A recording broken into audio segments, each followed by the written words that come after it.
back, guys. Today we are going to learn about some unique, different, and polite way to say no and to say sorry to your near or dear and your friends or to anyone. Okay. So first of all, we are going to learn about how to say no in a polite way when someone offer you something or invite you for something. Okay. So the first phrase which we can use, it would be like, well, I appreciate the invitation. Well, I appreciate the invitation, but I am completely book now. ठीक है. सो इसका मतलब क्या है, like कि मैं appreciate करता हूँ आपने मेरे को इनवाइट किया, ठीक है, जहाँ अप्रिशिएट करता हूँ आपने मेरे को ज्वाइन करने के लिए बोला कुछ, ठीक है, बट अभी मैं कम्प्लीटली बुकड हूँ, मैं पूरा ही बिजी हूँ अपने कुछ और कामों में, तो मैं इसलिए ये नहीं कर सकता. जो भी कोई बंदा आपको कुछ करने के लिए, कहीं जाने के लिए बोल रहा है, इन्वाइट कर रहा है, ठीक है, तो तब आप ऐसे रिप्लाई कर सकते हो. Okay.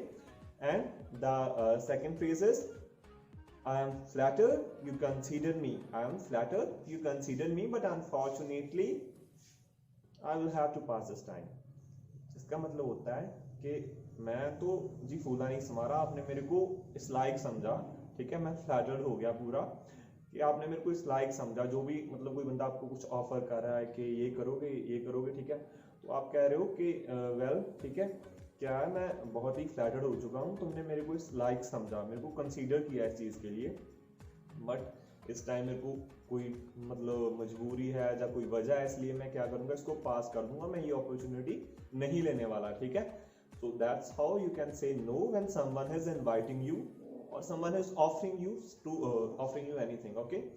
And there are some phrases which we can use when we are totally occupied and we even don't have a little amount of time to do any person's or to complete any person's request. So at such a time, how we can reply?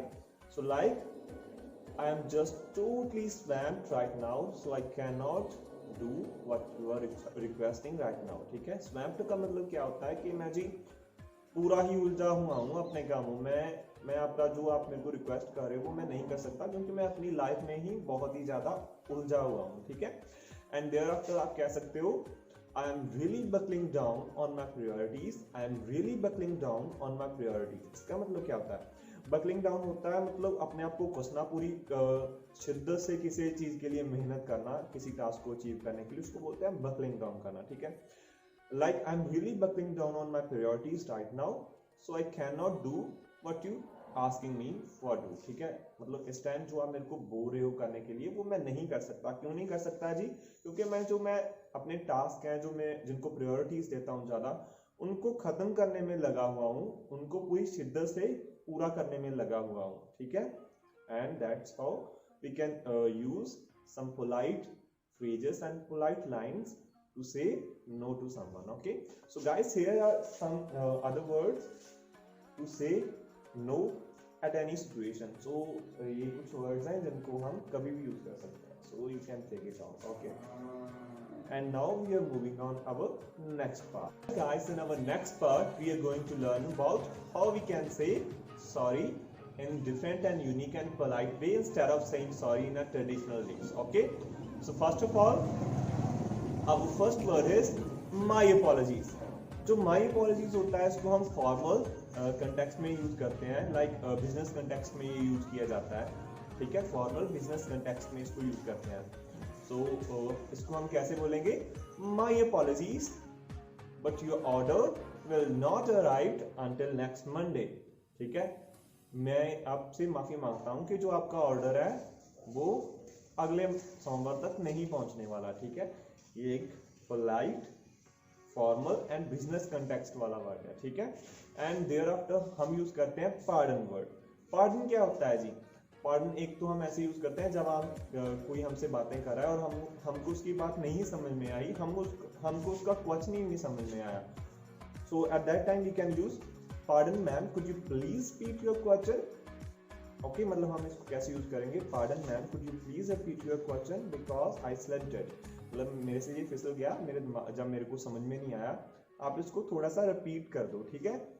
और इसका दूसरा जो होता है वो तब हम use करते हैं जब हम किसी से पूरा कुछ गलती कर दें, हमें लगे और हम उससे माफी मांगना चाहें. Like, I beg your pardon I didn't mean to offend you, कि मैं आपसे माफ़ी मांगता हूँ, मेरा मकसद आपको बेइज्जत करना नहीं था, ठीक है, मेरा मकसद आपको ऑफेंड करना नहीं था, ठीक है।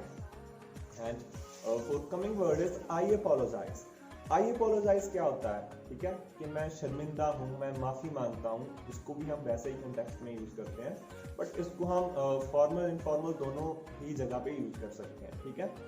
Like I would like to apologise for how I reacted yesterday, कि मैं आपसे माफ़ी मांगना चाहूँगा जैसे मैंने कल बिहेव किया, because I exaggerate the small thing which didn't mean to be like that, मतलब जिस चीज़ को मैंने इतना बढ़ा चढ़ा के कल रिएक्ट किया वो ऐसे नहीं होनी चाहिए थी, ठीक है। सो ऐसे हम यूज करते हैं I apologise, okay. And after that वो fourth word it is it's all my fault. ये वर्ड होता है जब हम कहते हैं कि ये सारा ही मेरे कारण हुआ है और मैं इसके लिए शर्मिंदा हूँ, मैं माफ़ी मांगता हूँ, it's all my fault.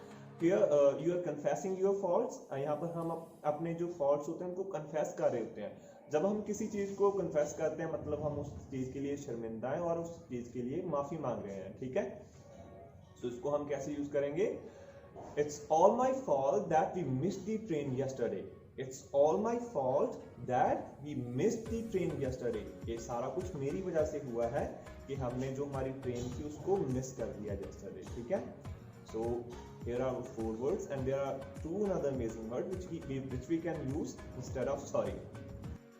Well guys, our 5th word is or phrase which we can say forgive me. We can use this word before we ask or say something that might seem rude. ऐसा कुछ जब हम किसी से पूछने जा रहे हो जो थोड़ा सा रूड लगे, पूछने के लायक ना हो, बट हम फिर भी पूछें, तब हम यूज करते हैं forgive me वर्ड किसी भी सेंटेंस को शुरू करने से पहले, ठीक है। Like forgive me for asking, but how much did you pay for your bag? मतलब माफ करना, पूछना तो नहीं चाहिए, बट तुमने ये जो तुम्हारा बैग खरीदा वो कितने का लिया है, ठीक है। सो ऐसे हम यूज करते हैं forgive me word. And ultimately our last word is excuse me। excuse me का तो वैसे सब फेमिलियर होते हैं, इसको हम डिफरेंट कंटेक्स्ट में यूज करते हैं, like used as a polite apology in various context such as when attempting to get someone's attention। जब हम किसी की इंटेंशन लेना चाहें, कोई बंदा अपने कामों में उलझा हुआ है, हम कहें एक्सक्यूज मी, क्या आप मेरे को बता सकते हैं ये कैसे होगा, ठीक है। और दूसरा कंटेक्स्ट क्या होता है इसका, जब हमने कहीं से पास करना हो और जगह ना हो, हमारे सामने कुछ लोग खड़े हो, तब हम उनको बोल सकते हैं excuse me, could you please give me a way to pass or to move on, ठीक है। मतलब मेरे को आप गुजरने के लिए थोड़ी सी जगह दोगे, एक्सक्यूज मी, तब भी हम यूज करते हैं। एंड और कभी यूज करते हैं लाइक जब हम कोई बंदा बोल रहा है हमारे सामने, हमें नहीं समझ में आया, हम उसको रोक कर कुछ अपना बताना चाहते हैं या कुछ पूछना चाहते हैं, तब हम बोलते हैं excuse me, could you tell me how we can proceed it, how we can perform it, मतलब हम इसको कैसे कर सकते हैं, कोई बंदा कुछ एक्सपेरिमेंट हमें करवा रहा है, ठीक है। So I hope you like my video and please must share